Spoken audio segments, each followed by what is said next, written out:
This is gonna be we're gonna start with some fried garlic. So this is about a tablespoon, maybe a tablespoon and a half of oil. You just gotta be careful not to burn the garlic on this one, all right? So this is about 3 to 4 tablespoons. If you like less, put less. If you like more, put more. Yeah. So basically what we're trying to get is a nice light brown, kind of a golden brown color, all right? So we gotta be careful. You gotta stand and watch this one. I'm gonna add maybe just a tablespoon more of oil.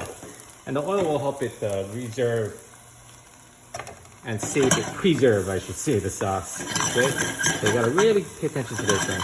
So we're trying to get this nice and crispy. And the good thing about this one is that this is the base for other recipes that I have as well.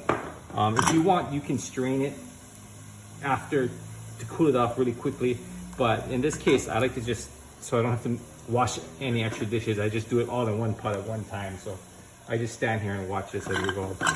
So we're gonna get that to nice golden brown. As you can see, the colors.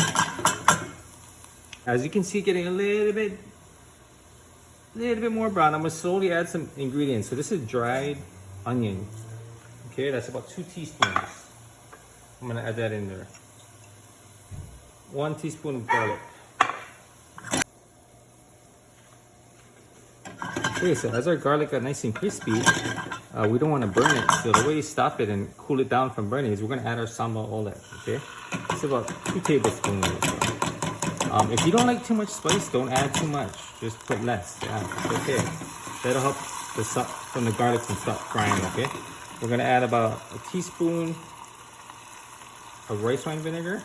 That might be 2 teaspoons. And 2 teaspoons of mirin.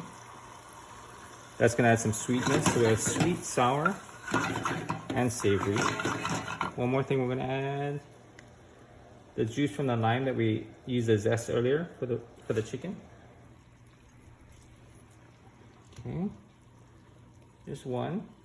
If you don't have any of these ingredients, don't worry about it. You don't have to run to the store or anything. Just do without it. Yeah.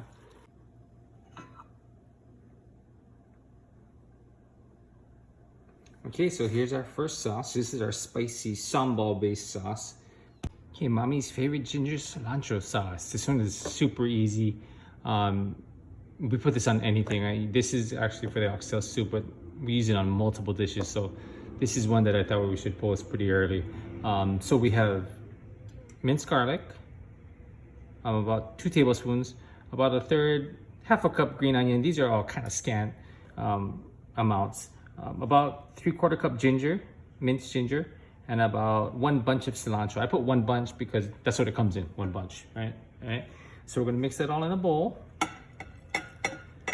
This sauce is fantastic. It's kind of similar to the sauce that they put on cold ginger chicken.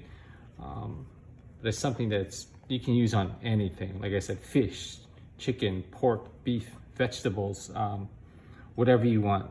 It's very versatile. It's an awesome sauce. Okay, we're gonna add some oil. That'll help preserve it too. That's about almost a cup. I know it seems like a lot, but it'll help keep the sauce for a long time.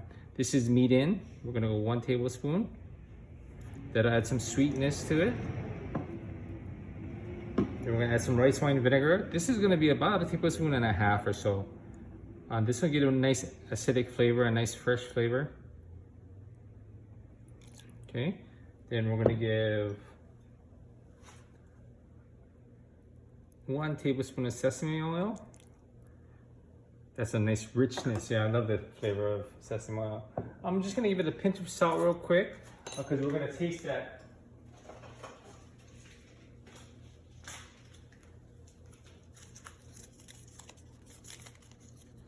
And then 1 tablespoon of dashi.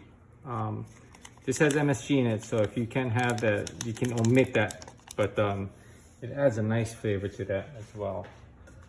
Okay, so we're gonna mix it up. And that's it. This is mommy's favorite ginger cilantro sauce. So when you see me refer to it on the videos, this is the sauce that I use. If you don't like ginger, if you don't like one of the ingredients, you don't have to put it in. This is just how we like it. Or actually, this is how mommy likes it, okay? And that's it. We're gonna put that into an airtight container. This should hold for probably at least a week. Just put it in the refrigerator that have a thin film of oil right on top that'll help preserve it, you know, so it won't change the color of the sauce itself. Right, that's it. This is our sweet soy glaze. So I'm actually cheating a little bit because there's so many sauces and I don't have that much time. Sometimes I gotta take a little shortcuts. So for this one, I'm using this sweet soy glaze. It has a nice texture, a little bit on the salty side. So we're gonna use some of that. This is about, I don't know, maybe about a quarter cup. If you notice, I added it in hot water. That way it's easier for it to come out. That's the only reason. So it's basically kind of defrosting it or just warming it up so it liquefies. And we're gonna add just a bit, maybe a tablespoon of mirin, okay? So again, this will be more on the sweet side, but the reason you need a little balance because of the spicy sambal sauce. And then we're gonna have a little bit on the sweet, salty side with this soy glaze, right?